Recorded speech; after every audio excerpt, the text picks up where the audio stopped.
السلام علیکم دوستو، اس وقت ہم آپ کو ڈاکٹر اسرار احمد صاحب جو ایک ممتاز اسکالر ہے ان کا ایک ویڈیو سورہ رحمان کے اوپر میں آپ کو سنانے جا رہا ہوں۔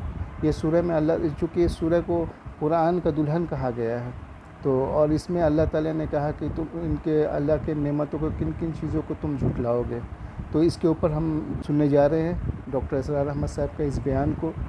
اور ہم اپنے درشکوں کو، اپنے دوستوں کو یہ کے لیے لائک کریں، سبسکرائب کریں چینل کو، اور اس طریقے سے نئے ویڈیو جو آئے تو آپ لوگوں کو ملتا رہے، نئے چلتے ہیں۔ اب میں سورہ رحمان سننے کے لیے، ٹھیک ہے۔ آپ نے سنا ہوگا حضور نے سورہ رحمان کے بارے میں فرمایا ہے، سورۃ الرحمن عروس القرآن۔ یہ سورہ رحمان جو ہے یہ قرآن کی دلہن ہے۔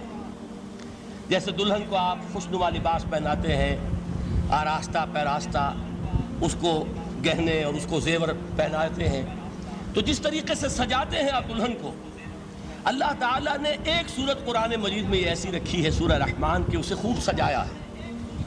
اس میں الفاظ کا در و بست، اس کا اپنا ایک ڈیوائن میوزک ہے۔ وہ تو اللہ تعالیٰ قراء جو ہے، خاص طور پر مصر کے قراء، اللہ تعالیٰ ان پر رحمت نازل فرمائے، ان کی خطاؤں سے درگزر کرے۔ جس طرح قرآن کے انٹرنسک میوزک کو انہوں نے واضح کیا ہے، واقعہ یہ ہے کہ اگر یہ لوگ نہ ہوتے، شیخ عبد الباسط محمد عبد الصمد، شیخ محمود خلیل الحصری، یہ لوگ کہ جنہوں نے قرآن کے اس غنا میوزک، یہ لفظ جو ہے آپ حیران نہ ہو کہ میں یہ کوئی شاید توہین کر رہا ہوں قرآن کی، حضور نے یہ لفظ استعمال کیا ہے، تغنو، اس قرآن کو اچھی سے اچھی خوشلحانی کے ساتھ پڑھو۔ من لم یتغن بالقرآن فلیس منا، جو قرآن کو بہتر سے بہتر انداز میں، اچھی سے اچھی آواز میں، خوشلحانی کے ساتھ پڑھنے کی کوشش نہیں کرتا، وہ ہم میں سے نہیں ہے۔ بلکہ ایک مرتبہ حضور رات کے وقت آپ گشت پر تھے اپنے ساتھیوں کے حالات معلوم کرنے کے لیے۔ حضرت ابو موسیٰ اشعری رضی اللہ تعالیٰ عنہ ایک صحابی ہیں، ان کے گھر کے پاس سے گزر ہوا، وہ رات کو تہجد پڑھ رہے تھے، کھڑے ہوئے کیف کے عالم میں قرآن تلاوت کر رہے ہیں۔ حضور کو بہت پسند آئی ان کی قرات، کافی دیر تک وہاں کھڑے سنتے رہے۔ اب انہیں کیا پتا کون سن رہا ہے، بالکل اسی طرح سمجھ لیجئے ایک بات یاد آئی ہے، حضور فرماتے ہیں کہ جس طرح کان لگا کر اللہ قرآن کو سنتا ہے، کسی چیز کو نہیں سنتا۔ ہمیں نظر نہیں آتا نا، ہمیں معلوم نہیں ہے، ہم قرآن پڑھ رہے ہیں تو سننے والا کون ہے؟ سب سے زیادہ کان لگا کر خود اللہ۔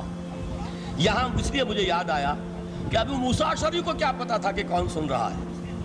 وہ اپنی کیفیت میں نماز میں تہجد میں قرآن کی تلاوت کر رہے تھے، اور ظاہر بات ہے ان کے گھر ایکڑوں میں بنے ہوئے نہیں تھے، ایک ایک کمرہ، ایک ایک کوئی حجرہ، ایسے ہی تو گھر تھے نا صحابہ کے، لہذا حضور پاس سے گزرے، آواز آئی، کافی دیر سنتے رہے۔ اس کے بعد آپ تشریف لے گئے، صبح فجر میں ملاقات ہوئی تو حضور نے تحسین کے انداز میں فرمایا، یا ابا موسیٰ انک قد اوتیت مزمارا من مزامیر آل داؤد، اے ابو موسیٰ تمہیں تو آل داؤد کے سازوں میں سے ایک ساز اللہ نے عطا فرما دیا ہے۔ جس طرح حضرت داؤد، لہن داؤدی مشہور ہے کہ جب وہ پچھلے پہر رات کو حمد کے ترانے الاپتے تھے، قرآن میں ہے کہ پرندے شامل ہو جاتے تھے ساتھ، اور پہاڑ وجد میں آتے تھے، پہاڑ بھی ان کے ساتھ شریک ہوتے تھے۔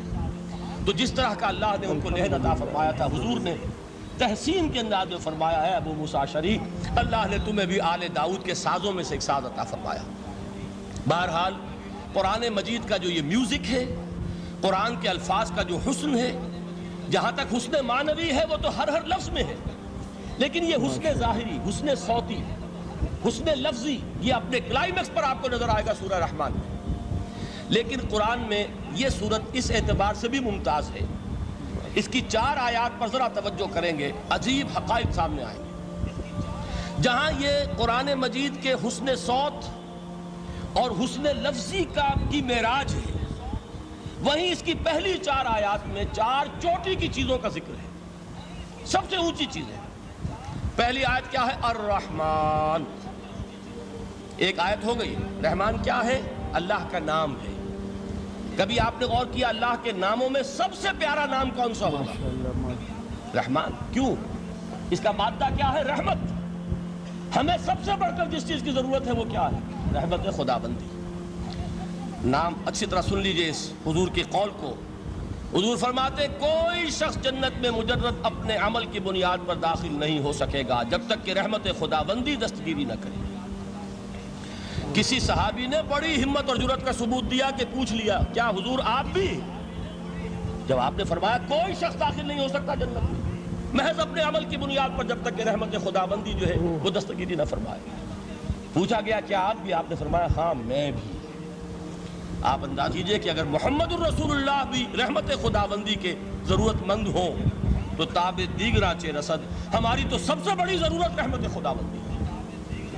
اب یہ رحمت جو ہے قرآن مجید میں اللہ تعالیٰ کی یہ شان دو الفاظ کے ذریعے سے آتی ہے، رحیم اور رحمان. اور کوئی مادہ نہیں ہے جس سے دو نام بنتے ہوں اللہ کے، لیکن یہ مادہ ہے واحد رحمت کا کہ جس سے رحمان بھی ہے رحیم بھی ہے. رحیم صفت مشبہ ہے، رحمت دائم ہو جائے گی، مستقل ہوگی تو رحیم کہیں گے. اور رحمان اس میں رحمت کی ہے وہ شان ہے کہ جیسے ٹھاٹھے مارتا ہوا سمندر ہو، ہیجان کی کیفیت، طوفانی کیفیت، رحمت خداوندی کا طوفانی جوش، وہ ہے رحمان. آپ تو رہتے اس علاقے میں ہیں، آپ کو معلوم ہے عرب اگر بھوکا مرا جا رہا ہو تو کیا کہے گا؟ انا جوعان. پیاسا مرا جا رہا ہو انا عطشان.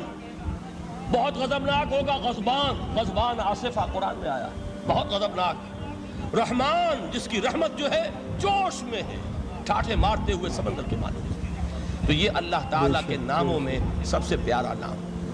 اب آگے چلیے، الرحمن علم القرآن، رحمان نے قرآن سکھایا. رحمت خداوندی کا سب سے بڑا مظہر، رحمان کی رحمانیت کا سب سے بڑا مظہر قرآن ہے. ان میں جو منطقی ربط ہے اس کو سمجھتے جائیے. اچھا آپ یہ سوچئے جو علم بھی انسان کو حاصل ہوا وہ کس نے دیا؟ اللہ نے. سائنس کا علم کس نے دیا؟ اللہ نے. علم آدم الاسماء کلہا، وہ علم الاسماء جو حضرت آدم کو دے دیا گیا تھا ازل میں، یہ اسی کا ظہور ہے، یہ اسی کی ایکسفولیشن ہے جو ہو رہی ہے اور ہوتی رہے گی ابھی. اور دوسرے علم ہے وہ کس نے دیا؟ اللہ نے دیے.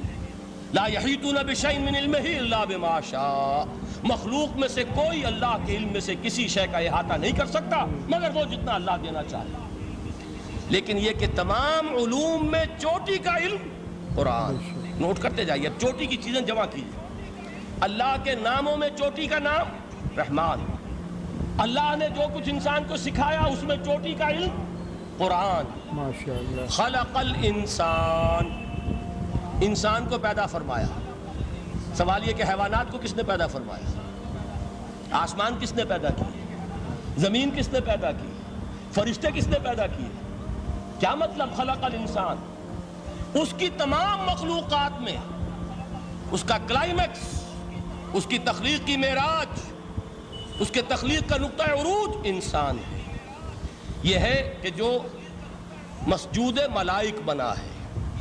وَلَقَدْ كَرَّمْنَا بَنِي آدَمَ وَحَمَلْنَاهُمْ فِي الْبَرِّ وَالْبَحْرِ وَرَزَقْنَاهُمْ مِنَ الطَّيِّبَاتِ وَفَضَّلْنَاهُمْ عَلَىٰ كَثِيرٍ مِّمَّنْ خَلَقْنَا تَفْضِيلًا. تو تخلیق میں سب سے اونچی تخلیق انسان کی، علموں میں سب سے اونچا علم قرآن کا، اللہ کے ناموں میں سب سے اونچا نام رحمان. تو ہم لوگوں نے سنا کہ اللہ تعالیٰ کا سب سے پیارا نام جو ہے رحمان ہے، اور انسان کی تخلیق اللہ تعالیٰ نے کی ہے. تو اس طریقے سے ہم آگے بھی اسرار احمد صاحب کے ویڈیوز آپ کے سامنے لاتے رہیں گے. تو لائک کر کمنٹ کریں آپ کو کیسا لگا ویڈیو. ٹھیک ہے، اوکے، اللہ حافظ.